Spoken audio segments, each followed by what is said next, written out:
அகர முதல எழுத்தெல்லாம் ஆதிபகவன் முதற்றே உலகு. கற்றதனால் ஆய பயன் என்கொள் வாளறிவன் நற்றால் தொழார் எனின். மலர்மிசை ஏகினான் மானடி சேர்ந்தார் நிலமிசை நீடு வாழ்வார். வேண்டுதல் வேண்டாமை இலான் அடி சேர்ந்தார்க்கு யாண்டும் இடும்பை இல. தனக்கு ஓமை இல்லாதான் தாழ் சேர்ந்தார்கல்லால் மனக்கவலை மாற்றல் அரிது. அறவாழி அந்தணன் தாழ் சேர்ந்தார்கல்லால் பிறவாழி நீத்தல் அரிது. பிறவி பெருங்கடல் நீந்துவர் நீந்தார் இறைவன் அடி சேராதார். எல்லோருக்கும் என்னுடைய அன்பு கலந்த பணிவான நமஸ்காரங்கள்.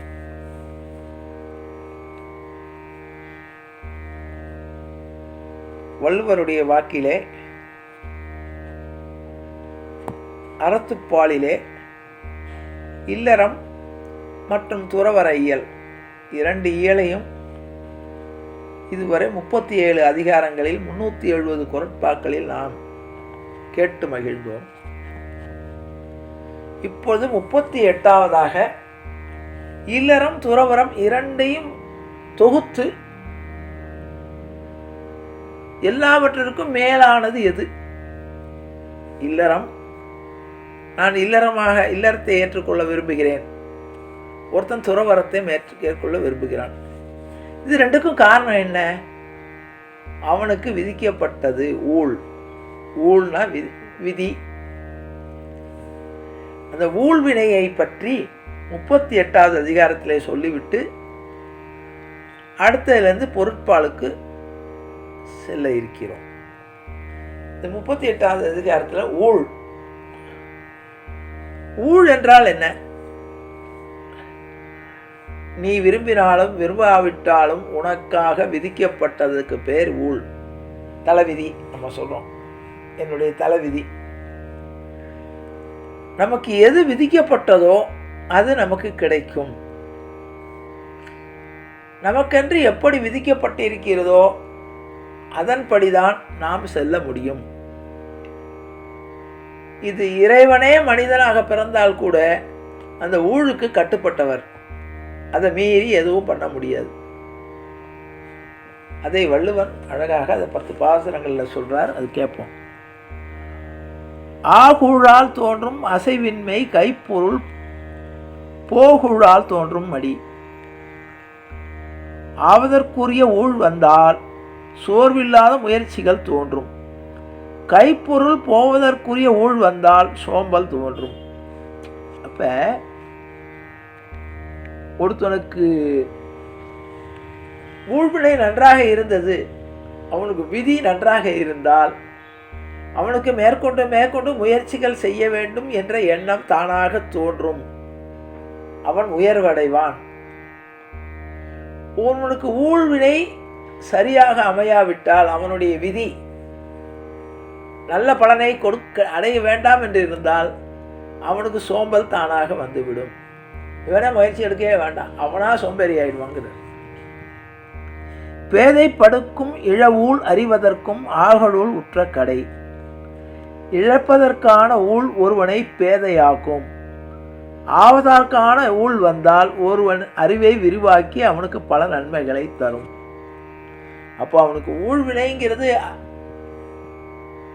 அவனுடைய விதி நன்றாக இருந்தால் அவனை நல்ல புத்தியை கொடுத்து நன்றாக முன்னேற்றம் அடைய செய்யும். அப்படி இல்லாவிட்டால் அவனது அறிவை மழுங்கடித்துவிடும். நுண்ணிய நூல் பல கற்பினும் மற்றந்தன் உண்மை அறிவே மிகும். நுண்மையான நூல்கள் பலவற்றை முயன்று கற்றாலும் ஊழின் நிலைமைக்கு தகுந்தபடி உள்ளதாகும் அறிவே மேம்பட்டு தோன்றும். எத்தனை புஸ்தகம் படித்தாலும் எத்தனை கல்வி கற்ற ஞானியாக இருந்தாலும் அவனுடைய ஊழ்வினை சரியாக அமையாவிட்டால் அவனுக்கு அது பலன் தராது. இருவேர் உலகத்து இயற்கை திருவேறு செல்லியராதலும் வேறு. ஊழின் காரணத்தால் உலகத்து இயற்கையானது இருவேறு வகைப்படும். செல்வராதல் வேறு ஊழ், தெளிவான அறிவினராதல் வேறு ஊழாகும். 2 வகையான விதியை சொல்றார். ஒருத்தன் செல்வந்தனா இருப்பான், ஆனால் அறிவு இருக்காது, புத்திசாலித்தனம் இருக்காது. அவனுக்கு அந்த அப்படி ஒரு ஊழ் இருக்கும். இன்னொருத்தனுக்கு அறிவாளியாக ஞானியாக பெரிய மேதையாக இருப்பான், ஆனால் அவனுக்கு செல்வம் இருக்காது. இதுவும் அவரவர்களுடைய ஊழ்படியே நடக்கும் அப்படிங்கிறார். நல்லவை எல்லாம் தீயவாம், தீயவும் நல்லவாம் செல்வம் செயற்கு. செல்வம் தேடும் முயற்சிக்கு நல்ல ஊழால் தீயவும் நல்லவையாவதும், தீய ஊழால் நல்லவை தீயவையாகவும் தருகின்ற தன்மையாகுதலும் உண்டு. இப்போ ஒருத்தனுக்கு கெட்ட நேரம் நடந்ததுன்னா, கெட்ட விதி இருந்ததுன்னா, அவனுக்கு செல்வம் தேடும் முயற்சிக்கு நல்ல தீயவையாகவும் தீயவை நல்லவாகவும் மாறும். அவனுடைய விதி நன்றாக இருந்தால் அவனுடைய முயற்சிக்கு இவன் நல்லதே பண்ணால் கூட அது கெட்டதாக போகும். சில நேரங்களில் அவன் கெட்டதே பண்ணுவான், ஆனால் அதுவே நல்லதாக முடியும். பரியினும் ஆகாவாம் பாடல்ல உய்த்து சொரியினும் போகாதமே. வருந்தி காப்பாற்ற முயன்றாலும் நல்லூல் இல்லாத பொழுது எதுவுமே ஆகாது. கொண்டு போய் வெளியே சொரிந்தாலும் நல்லூல் இருந்தால் நம் பொருள் போகாது. என்ன அர்த்தம்னா, உனக்கு நல்ல தலைவிதி இருந்ததுன்னா நீ அழிச்சா கூட அது அழியாது, பெருகி கொண்டே இருக்கும். அதே நேரத்தில் உன்னுடைய தலைவிதி மோசமாக இருந்தால் நீ என்ன செய்தாலும் அது நடக்காது. வகுத்தான் வகுத்த வகையெல்லாம் கோடி தொகுத்தார்க்கும் துய்த்தல் அரிது. ஊழை வகுத்தவன் வகுத்து விட்ட வகைப்படி அல்லாமல் கோடியாய் பொருள் தொகுத்தவர்க்கும் அவற்றை துய்த்தல் என்பது அரிதாகும். இது அருமையான பாடம். நமக்குன்னு பகவான் வகுத்து வைத்திருப்பான், இதைத்தான் நீ அனுபவிக்கணும்னு. அதை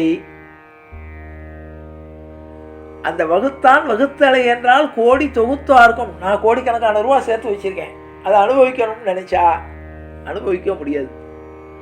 பகவான் வகுத்திருந்தால்தான் நமக்கு அதை அனுபவிக்க முடியாது. பின்னால் நான் ஒரு உதாரணத்தில் சொல்றேன். துறப்பார்மன் துப்புரவு இல்லா உழற்பால் உட்டா கழியும் எனன். வந்தடைவாக்கான இன்பங்கள் வந்து சேராமல் போகுமானால் தூய்க்கும் பொருள் இல்லாதவர்கள் தம்முடைய ஆசைகளை துறப்பார்கள். அப்ப என்னன்னு அர்த்தம், வந்தடைவதன் இன்பங்கள் வந்து சேராமற் போகுமானால், நான் ஆசைப்படுறேன் ஒரு காரியத்தை, அது கிடைக்கல, அப்ப என்ன ஆகும்னா, நமக்கு அதை அனுபவிக்க தகுதி இதாக இருந்தால் கூட அவங்க இது என்னத்தை நம்ம கிடைக்க போகுது அப்படின்னு விட்டுடுவாங்களாம். ஏன் விடுறாங்கன்னா, ஆனால் இவனுக்கு அது கிடைக்காதுன்னு முடிவாகிடுச்சு. ஆகவே இவனாவே அந்த பொருள் மேலே வெறுப்பு வந்துடும். எது பிடித்தமானதாக இருந்தாலும் இவனுக்கு கிடைக்காதுன்னு சீச்சி இந்த பழம் புழிக்கும்னு நிறைய போகுதா இல்லையா? அது மாதிரி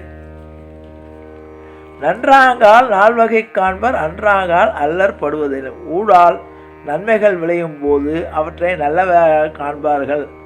அது இல்லாத கேடத காலத்தில் துன்பப்படுவதும் எதற்காக? ஊழிற் பெருவழி யாவுல மற்றொன்று சூழினும் தான் முந்தரும். ஊழை காட்டினும் பெரிதும் வலிமையானவை யாவை உள்ளன? ஒன்றுமே கிடையாது.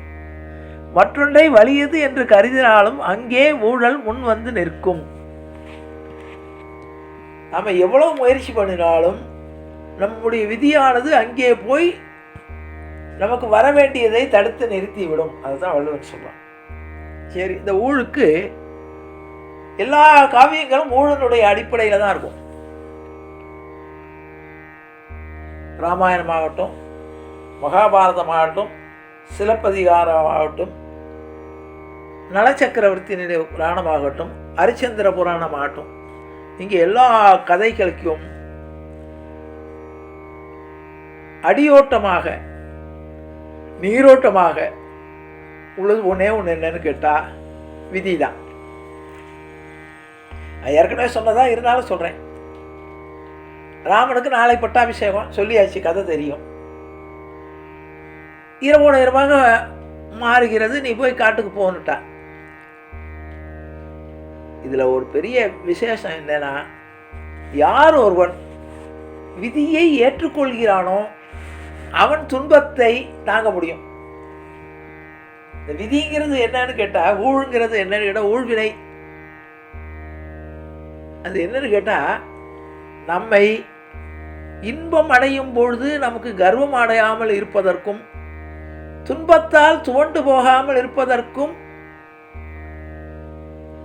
நம்மை இட்டு செல்வது ஊழ்வினை. இந்த ஊழ்வினை சரியாக இருந்தால், ஊழ்வினைதான் இதை உணர்ந்து விட்டோம் என்றால், எக்கச்சக்கமான செல்வம் சேர்ந்தாலும் நமக்கு செருக்கு வராது. ஏதோ நல்ல நேரம் வந்திருக்கு, அனுபவிக்கிறோம். அதனால் ஒரு கர்வம், நான் சம்பாதித்தேன், எனக்கு அந்த பெருமை உண்டு, எந்த வகையான இதுக்கும் நமக்கு அதனுடைய கிரெடிட் கிடைக்காது. நம்ம நேரம் நல்ல நேரம், விதி நல்லா இருக்குது, அவ்வளோதான். அது தலையில் போட்டு நிம்மதியாக இருப்பான். கெடுதல் வந்தாலும் ஐயோ எனக்கு அவன் என்னை கெடுத்துட்டானே, இது நான் பண்ணிட்டேனே, பாதிப்பும் வராது. எனக்கு நேரம் சரியில்லை, என்னுடைய கெடுதல் நேரம், அதனால் இப்படின்னு அப்போவும் விதி தலையில் போட்டுட்டு சமாதானமாக என் வாழ்க்கையை நடத்த முடியும். ராமாயணத்தில் இதே காட்சி தான். ஏற்கனவே சொன்னதான், ஆழிசூழ் உலகெல்லாம் பரதனையாள நீ போய் தாளிரம் சடைகள் தாங்கி தாங்கரும் தவமே ஏற்கொண்டு பொழி வெங்கானம் நன்னி புண்ணிய துறைகளாடி 7 ஆண்டில் வாவென்று எம்பினன் அரசன் என்றான். சரின்ட்டு போயிட்டான். போகும்போது கம்பன் அழகாக வர்ணிக்கிறான். குழைக்கின்ற கவரியின்றி கொற்றவன் குடையுமின்றி இழைக்கின்ற விதி முன் செல்ல தர்மம் கைபிடித்தேக ராமன் நடந்தார். கம்பன் பாருங்க அந்த இடத்துல விதியை எப்படி சொல்றாரு. ராமன் போறான், கைகேயியுடைய அரண்மனைக்குள்ள போகும்போது ராமன் அரசனா போறான். நாளைக்கு பட்டாபிஷேகம், கைகேயிட்ட ஆசீர்வாதம் வாங்கிக்கலான்னு போறான். கைகேயி நிலையை மாற்றிவிட்டா, நீ காட்டுக்கு போகணும்னுட்டா, அதுவும் மரபுரி தரித்து கொண்டு போகணும்னுட்டா. இப்போ அங்கேயே அவனுடைய கிரீடத்தை கழட்டிட்டான். அழகாக சொல்வார், அபாவற்ற எப்படி ஆசை இல்லாமல் இருந்ததுன்னா அது இன்பம் துன்பத்தை சமமாக பார்த்துக்க முடியும். அதான் எதையும் தாங்கும் இதயம்னு சொன்னார். ராமன் தான் அது உதாரணம். இன்பத்தையும் அவன் பெருசாக எடுத்துக்கல, துன்பத்தையும் பெருசாக எடுத்துக்கல. மன்னவன் பணி என்றாயும் நும்பணி மறுப்பனோ, என் பின்னவன் பெற்ற செல்வம் அடியனேன் பெற்றதன்றோ. அதனால நம்ம அப்பா சொல்லணுமா, நீ சொன்னால் கூட நான் கேட்பேன், காட்டுக்கு தானே போகிறேன் அப்படின்னு புறப்பட்டான். இந்த புறப்பட்ட ராமனுக்கு கம்பன் என்ன நயம் சொல்கிறான்னா, அவனை முன்னால் எது இழுத்து கொண்டு போகுதுன்னா, முன்னால் எஸ்கார்டு வேணும்ல, அரசன்ல, அரசனுக்கு பாதுகாப்பு வேணுமா இல்லையா? வரும்போது அரசனாக எல்லா பரிவாரங்களோடு வந்துட்டான். இப்போ அரசன் இல்லை, தனியாக திரும்புகிறான். கோசலையுடைய அரண்மனைக்கு திரும்புகிறான். இந்த செய்தியை சொல்லிட்டு ஊருக்கு புறப்படுறதுக்கு திரும்பும்போது அரசு பரிவாரங்கள்லாம் கிடையாது. அழகாக ஒரு நிகழ்ச்சி சொல்லுவார்கள். கக்கன் ஒரு மந்திரி இருந்தார். அவர் பதவி போய்விட்டது. வரும்போது அந்த மந்திரிக்குரிய காரில் கோட்டைக்கு வரார். மந்திரி பதவி போன உடனே மறுபடியும் அந்த வீட்டில் கொண்டு போய் விடுறது வரைக்கும் அவர் காரை உபயோகப்படுத்திக்கலாம். ஆனால் அவர் சொன்னார், எனக்கு பதவி இல்லை, அதனால் எனக்கு பதவி வேண்டாம்னு சொல்லி நடந்தே போனார். இந்த பதவி இருக்கும்போது நமக்கு மரியாதையெல்லாம் கிடைக்கும், அதான் ஊழ்.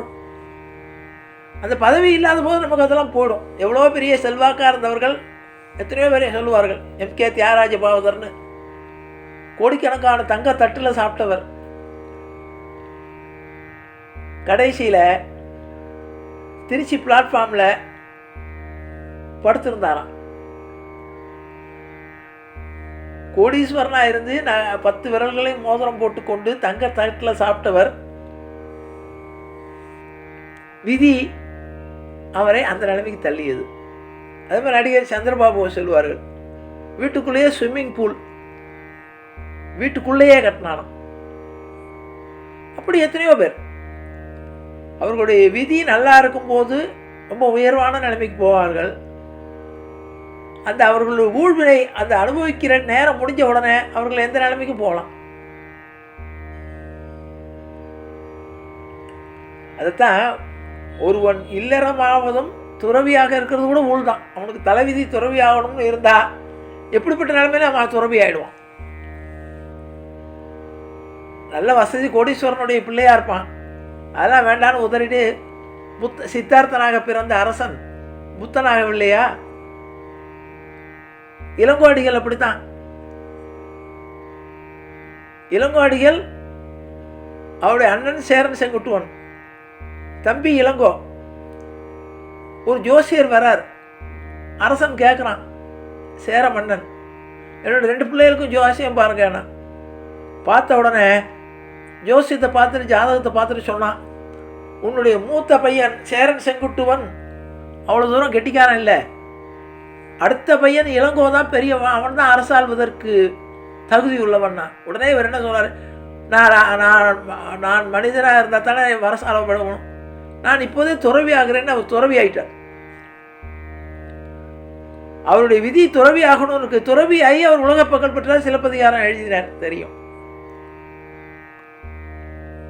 தனக்கு தகுதி இருந்தால் கூட, தனக்கு வசதி இருந்தால் கூட, ஊழ்வினை அவனுக்கு எழுதப்பட்டிருந்தால் தான் அது கிடைக்கும். இப்போ ராமன் போகிறான், அவனுக்கு வரும்போது எஸ்கார்டு, ஏன்னா அரசன் அறிவிக்கப்பட்டதுனால பண பெருவாரத்தோடு உள்ளே வரான். இப்போ பதவி போய்விட்டது, வெறுங்கையோடு திரும்புகிறான். ஆனால் கம்பன் அவனை வெறுங்கையோடு திரும்பினதாக காட்டலை. இழைக்கின்ற விதி முன் செல்ல, அவனுக்கு முன்னால் எஸ்கார்டாக இது போனதுன்னா விதி போனதான் ராமனை எடுத்துக்கொண்டு. தர்மம் பின்னின்று ஏக, ராமனுக்கு பின்னால் தர்மம் கையை கட்டின்னு போனதான். அப்போ ராமனுக்கு முன்னும் பின்னும் எஸ்கார்டு இது. பகவானே மனுஷனாக பிறந்தா கூட அவன் விதி வழிதான் நடந்தான். அதான் கண்ணதாசன் அருமையாக சொல்லுவான், நதி வெள்ளம் காய்ந்து விட்டால் நதி செய்த குற்றம் இல்லை, விதி செய்த குற்றமின்றி வேறு ஏதம்மா, மனிதனம்மா கலங்குகின்றேன். தவறுக்கு பயந்த மனிதன் கலங்குவதில்லையே, தவறியும் வானம் மண்ணில் விழுவதில்லையே. அப்ப எது விதி என்று ஊழ் விகுத்தப்பட்டு இருக்கிறதோ அதுபடிதான். தர்மபுத்திரன் சுழாட விருப்பம் இல்லை, சூதாட அழைத்தான். துரியோதனன் மறுக்கிறான். அப்ப துரியோதனன் பலவாறாக பேசுறான். அப்ப என்னோட சண்டைக்கு வானான். அப்ப பார்த்தான், நம்ம சண்டை போட்டு பல உயிர்கள் சேதமடைந்து நம்முடைய தம்பியெல்லாம் கூட சப்போர்ட்டுக்கு வருவான், அதை விட சூதாடுறது பரவாயில்லன்னு இறங்கினான். சண்டை போடாமே எல்லா வகையான சொத்துக்களையும் ஆடலாம். இன்னொன்று அழகாக அதான் வள்ளுவன் சொல்றார், உன்னுடைய ஊழ்வினை சரியாக இல்லாவிட்டால் அந்த நேரத்தில் உன்னுடைய சிந்தையும் செயல்படாது. என்ன சொல்கிறான், நான் எப்படித்தான் இந்த காரியம் செஞ்சேன்னே தெரியல, இப்படி முட்டாத்தனமாக நான் செஞ்சிட்டேனே நம்மளே சொல்லுவோம். பெரிய கெட்டிக்காரனாக இருப்பான், எல்லாருக்கும் அறிவுரை சொல்கிறவனாக இருப்பான், அவனே ஒரு தப்பான விஷயத்தில் போய் மாட்டிக்குவான் அல்லது தவறான காரியத்தை செய்வான். எப்படி செய்தான்னா அவனுடைய விதி வலிமையாக இருந்தால் அவனுடைய புத்தி வேலை செய்யாது. விதி நல்லபடியாக இருந்ததுன்னா முட்டாளுக்கு கூட அது கை கொடுக்கும். அவன் ஒரு காரியம் தெரியாமல் செய்வான், ஒரு திட்டமிடுதலே இல்லாமல் செய்வான், ஆனால் அந்த காரியம் வெற்றி அடைஞ்சிடும், அவனை நல்ல நிலைக்கு உயர்த்தி விடும். அதனால இன்னைக்கு நம்ம பார்க்குறோம், தகுதி இல்லாதவர்கள் பல இடத்துல உயர்ந்த இடத்துல இருப்பார்கள், தகுதி படைத்தவர்கள் அதுக்கு போக முடியாமல் இருக்கும், அந்த நிலையை அடைய முடியாமல். ஏனென்றால் அந்த ஊழ்வினை அவனுக்கு அப்படி பண்ணும். அதுக்கு தான் அழகாக வள்ளுவர் ஊழில் பெருவழி ஆவுல.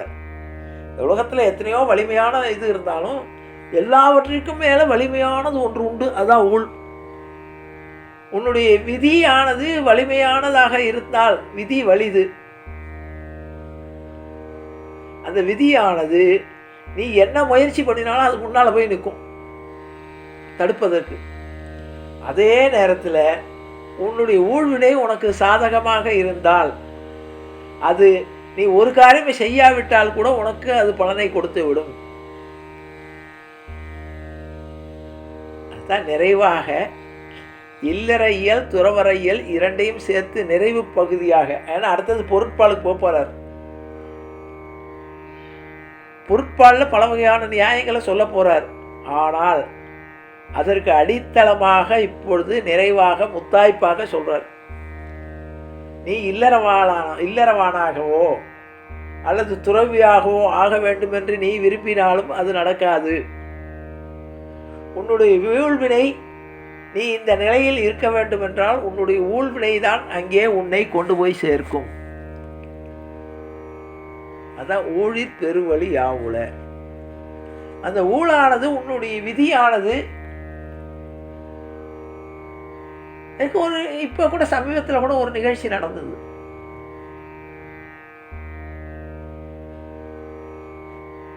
ஒரு மவுண்ட் ரோட்டில் ஒருத்தர் வண்டியில் போய் கொண்டிருக்கிறார். இது உண்மையான நிகழ்ச்சி. அங்கே பக்கத்தில் கூவம் நதியில் ஒரு பாம்பு போயிருக்கு. அந்த பாம்பை ஒரு பருந்து அந்த பாம்பை பிடித்து கொண்டு மேலே பறந்துருக்கு. மவுண்ட் ரோடில் அந்த பருந்து பறந்து கொண்டு இருக்கிறது. பருந்தினுடைய கால்களில் நாகப்பாம்பு இருக்கு. இந்த நாகப்பாம்பானது பருந்து தன்னுடைய பிடியை விடுகிறது, பாம்பு கீழே விழுது. சம்பந்தமே இல்லாமல் போய்கொண்டு இருக்கக்கூடிய ஒரு வண்டியில் போய் கொண்டு இருந்த ஒருத்தனுடைய மேலே அது விழுறது. விழுந்த உடனே அவனை கொத்துறது. கொத்திட்டு அது கீழே விழுந்துடுது. விழுந்த உடனே மறுபடியும் அதே பறந்து அந்த பாம்பை பிடித்து கொண்டு மேலே போயிடுது. நல்லா யோசிச்சு பாருங்க, இந்த நிகழ்வு உண்மையிலே நடந்தது.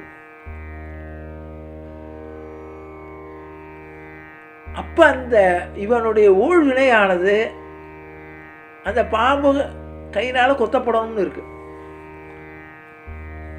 இவன் மேல விடாம அது தரையில விழுந்ததுன்னா வேற ஏதாவது ஒரு கார் ஏத்திட்டு போயிருக்கோம். அதை சரியாக இந்த ஆள் மேல விழுந்து அத்தனை பேரை விட்டுட்டு அவன் வண்டியில பின்னால போறவன் மேல விழுந்து அவனை கொத்தி விட்டு கொத்திட்டு கீழே விழுகிறது. மறுபடியும் அதே பறந்து வந்து அதை கம்மிட்டு போயிடுது. இதுதான் ஊழ். அப்போ அந்த விதியை நாம் ஏற்றுக்கொண்டால்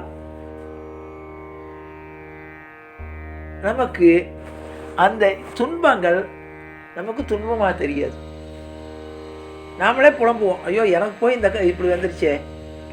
அதே நேரத்தில் நமக்கு ஒரு சின்ன உதாரணம் சொல்றேன். எனக்கு நிறைய பணம் வருது, நல்லது நடக்குது. அப்போ நான் என் விதி என்னுடைய அதிர்ஷ்டம் அப்படின்னு நான் சொல்றது இல்லை. நான் எவ்வளோ கெட்டிக்காரத்தனமாக நான் இதை சம்பாதிச்சிட்டேன் தெரியுமா, நான் எவ்வளோ கெட்டிக்காரத்தனமாக இதை செஞ்சேன்னு தெரியுமாமோ. ஆனால் நமக்கு துன்பம் வரும்போது விதி தலையில் போடுவோம், என் கெட்ட நேரம் இப்படி நடந்துருச்சுன்னு. அப்போ நான் வந்து என்னுடைய தவறுன்னு ஒத்துக்க மாட்டோம். ரெண்டையுமே ஏற்றுக்கணும். நல்லதும் இன்னைக்கு நாம் பல பேர் நன்றாக இருக்கிறோம்னா நம்முடைய தகுதியினாலேயோ நம்முடைய திறமையினாலும் நல்லா இல்லை, நம்முடைய வினை பயன், போன ஜென்மத்தில் பண்ண காரியங்களுடைய வினையுடைய பயன், ஊழ்வினை நமக்கு நல்லதையும் கொடுக்குது. நமக்கு கெடுதல் ஏற்படுகிறது, நமக்கு ஒரு பாதகம் ஏற்படுதுன்னா அதுவும் நம்முடைய ஊழ்வினை பயன். அதனால தான் ஊழ் எப்படின்னு சொல்கிறா, இப்போ இருக்கும் போதே நல்ல காரியங்களை செய்து நல்ல தர்மத்தை செய்து நல்லபடியாக இந்த பிறவியில் நாம் நல்லா செய்தால்தான் இந்த ஊழ்வினையானது நமக்கு அடுத்த பிறவியில் நமக்கு நல்ல பயனை தரும். அழகா ஒரு தீதும் நன்றும் பிறர் தர வாழான். நல்லதும் கெட்டதும் இன்னொருத்தன் கொடுக்கவே வேண்டாம்.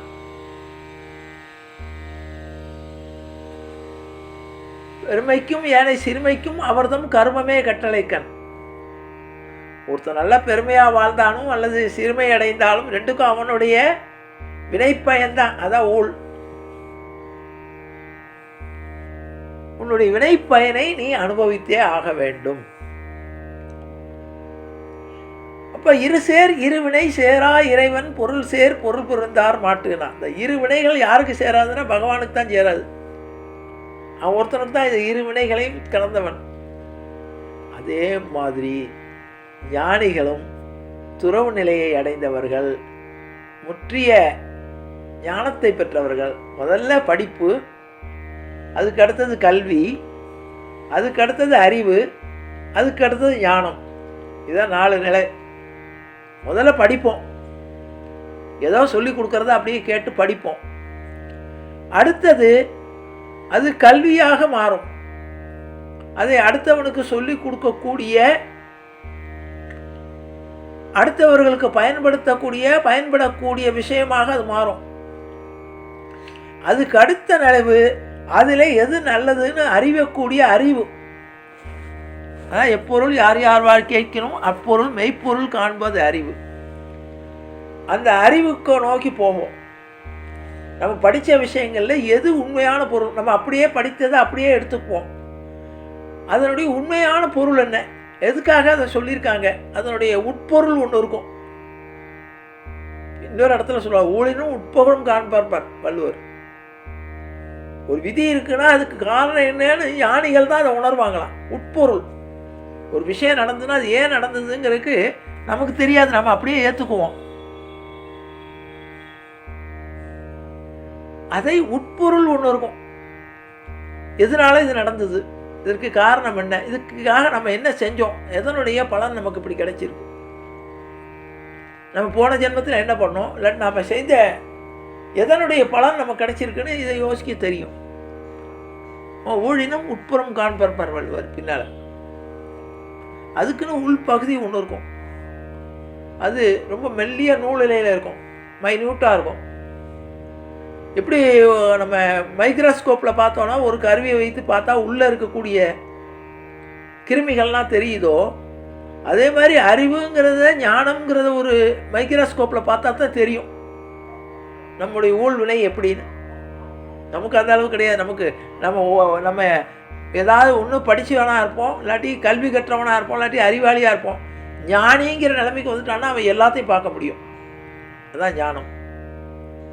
அது ஞானம் வந்து விட்டால் எல்லாத்தையும் ஏற்றுக்குவார். ராமகிருஷ்ண பரமஹம்சருக்கு அவருக்கு கேன்சர் வந்து கட்டி வந்தது, கழுத்தில் கட்டியாக வந்து புழுவாக புழுத்து துடிக்கிறார், வலி தேவை. அப்போ அவருடைய சிஷ்யர்கள் கேட்குறாங்க, சுவாமி உங்களுக்கே இந்த மாதிரி வந்துருத்தேன், இந்த மாத்திரைக்கு வழி இல்லையானார். உடனே அந்த சிஷ்யர்கள்ட்ட சொன்னார், அந்த கையை தடவினார். அதை உடனே அந்த கட்டியை போயிடுத்து. உடனே மறுபடியும் அதை தடவிட்டு அந்த வலியை அனுபவிச்சார். அப்போ சொன்னார், எனக்கு விதிக்கப்பட்டது இந்த அவஸ்தையை நான் அனுபவிக்கணும்னு.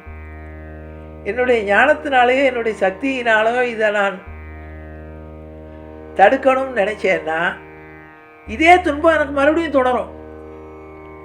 அதனால் இந்த பிறவியில் நான் அனுபவிக்க வேண்டிய இன்ப துன்பங்களை பகவான் எனக்கு ஊழ்கிற விதிங்கிறதுல கொடுத்துட்டார். அதை அனுபவித்தே ஆக வேண்டும், ஏற்றுக்கொள்ள வேண்டும். இதை ஏற்றுக்கிட்டா சந்தோஷம்தான். அதுதான் கண்ணதாசன் அருமையாக சொல்ல, ஆட்டு வித்தால் யார் ஒருவர் ஆடாதாரே கண்ணா, உன் ஆசை என்னும் தொட்டிலே ஆடாதாரே கண்ணா, நீ நடத்தும் நாடகத்தில் நானும் ஒன்று, என் நிழலில் கூட அனுபவத்தில் சோகம் உண்டு. அழகா சொல்லுவான், கடலளவே ஆனாலும் கலங்க மாட்டேன், ஒரு கையளவே ஆனாலும் மயங்க மாட்டேன், உள்ளத்திலே உள்ளதுதான் உலகம் கண்ணா, இதை உணர்ந்து கொண்டால் உலக வாழ்வு இயங்கும் கண்ணா, ஆட்டுவித்தால் யார் ஒருவர் ஆடாதாரே கண்ணா, உன் ஆசை என்னும் தொட்டிலே ஆடாதாரே கண்ணா. அப்படி இந்த ஊழ்வினைங்கிறதுக்கு அவ்வளவு இது. இந்த ஊழ்வினையை யாராலும், இறைவனால் கூட அதை மனிதனாக பிறவி எடுத்த பொழுது அவனும் ஏற்றுக்கொண்டான், கிருஷ்ணன் ஏற்றுக்கொண்டான், ராமன் ஏற்றுக்கொண்டான். அப்ப இந்த பிறவி எடுத்த எல்லோருக்குமே அதற்கென்று ஒரு ஊழ்வினை உண்டு. அந்த ஊழ்வினை உறுத்து வந்து ஊற்றும். ஊழிற் பெருவழி ஆவுல. நீ எவ்வளவு கெட்டிக்காரனா இருந்தாலும், எவ்வளவு சாமர்த்தியமாக இருந்தாலும், உன்னுடைய ஊழ்வினை உனக்கு சாதகமாக அமையாவிட்டால் உன்னுடைய சிந்தையானது தடுமாறும். உன்னோட ஊழ்வினை நன்றாக இருந்தால், நீ முட்டாளாக இருந்தா கூட உன்னை உயர்த்தி கொண்டே வச்சு. ஆகவே இந்த ஊழ் என்பதை சொல்லி இல்லறத்தானுக்கும் துறவரத்தானுக்கும் பொதுவான ஒரு நிறைவாக ஊழை சொல்லி, இந்த ஊழ்ங்கிறதுக்கு என்ன ஒரு இதுன்னு கேட்டால் 2 விஷயம். ஒன்று, நமக்கு சந்தோஷம் வரும்போது நமக்கு கர்வம் அடைவாமல் இருப்பதற்கு இதை ஊழ் என்று ஏற்றுக்கொள்ளணும். நமக்கு விதிக்கப்பட்டிருக்கு, அதனால தான் கிடைச்சிருக்கு. ஆகவே இதை நாம் நல்லதுக்கு பயன்படுத்தணும் அப்படிங்கிற எண்ணம் வரணும். அடுத்தது, நமக்கு கெடுதல் வரும்போது அல்லது நமக்கு ஒரு துன்பம் வரும்போது அடுத்தவன் தலையில் பழிய போடாமல் அவன் செஞ்சிட்டான், இவன் செஞ்சிட்டான், அவனால் ஆனது, இதனால். அதான் நான் சொல்லுவேன், ஒரு ஆக்சிடெண்ட் ஆகுது, ஒருத்தன் வந்து நம்மளை முட்டிட்டான். அப்போ உடனே நமக்கு என்ன தோணும்? ஐயோ அவன் வந்து இடிச்சிட்டான்னு உடனே அவனோட சண்டை போடுவோம். இந்த முற்றிய நிலையில் உள்ளவன், எனக்கு நேரம் சரியில்லை, நீ உனக்கு வேண்டி நீ என்னை மேலே வேணும்னா இடிக்கலப்பா, என்னுடைய நேரம் சரியில்லை, என்னுடைய விதி, என்னுடைய ஊழ்வினை, நீ வந்து முடிச்சிட்ட, சரி போ அப்படின்ட்டு அதை தாங்கக்கூடிய பக்குவத்தை நமக்கு ஏற்படுத்தும். அதை ஏற்படுத்தினால்தான், இந்த ஊழை ஏற்றுக்கொண்டால்தான் வாழ்வு நிம்மதியாக இருக்கும். இந்த ஊழ்வினையே இல்லை, நான் இதை நான் ஜெயிச்சு காட்டிடுவேன், என்னுடைய தலைவிதியை மாற்றி காட்டுவேன் அப்படின்னு சொல்லி நாம் முயற்சி பண்ணினோன்னா, அது எவ்வளவு பெரிய கெட்டிக்காரனாக இருந்தாலும் அவனால் ஊழ்வினையை மாற்ற முடியாது. இதுக்கு தான் நலனுடைய புராணம் இருக்குது, ஹரிச்சந்திரனுடைய கதை இருக்குது. மகாபாரதத்தில் தர்மமே உருவான தர்மபுத்திரன் சூதாடி தன்னுடைய ராஜ்யங்களையெல்லாம் இழக்கிறான். ஒரு தவறுமே செய்யாத ராமன் 14 ஆண்டுகள் காட்டுக்கு போகிறான். இது அவ்வளவுக்கும் காரணம் ஊழ் என்பதை கூறி, ஊழினுடைய உட்பக்கத்தை காண வேண்டும் என்றால் நமக்கு ஞானம் வேண்டும். அதான் ஊழினும் உட்பக்கம் காண்பர்னா வள்ளுவர். அந்த ஞானம் ஏற்பட்டு விட்டால் நாம் எல்லாவற்றையும் இன்ப துன்பங்களை சமமாக ஏற்றுக்கொண்டு நாம் நிறைவாக வாழ முடியும் என்பதை கூறி நிறைவு செய்கிறேன். இதோடு நமக்கு அறத்துப்பால் நிறைவாகிறது. இதைத் தொடர்ந்து பொருட்பால் 38வது அதிகாரத்திலிருந்து இதுவரை 370 குறட்பாக்களை பார்த்து விட்டோம். 38வது அதிகாரமாக பொருட்பால் அடுத்து காண்போம் என்று கூறி நிறைவு செய்கிறேன். ஜானகி காந்த ஸ்மரணே ஜெய ஜெய ராமராம். சத்குரு மகாராஜ் கி ஜெய, ஆஞ்சநேய மூர்த்தி கி ஜெய. அறியாத பிள்ளைகளும் அன்பினால் உந்தன்னை சிறுபேரழைத்தனம் சீர் ஏறலாத இறைவா நீதாராய் பறையேலோரம் பாவாய். இன்றைக்கும் ஏழேல் பிறவிக்கும் முந்தன்னோடு உற்றோமே அவன் உனக்கே நாம் ஆட்செய்வோம். மற்ற நம் காமங்கள் மாற்றையலோரம் பாவாய். சங்கர் திருமுகத்து செல்வத் திருமாலால் எங்கும் திருவருள் பற்றி இன்புருவரம் பாவாய். ஹரே ராம ஹரே ராம ராம ராம ஹரே ஹரே.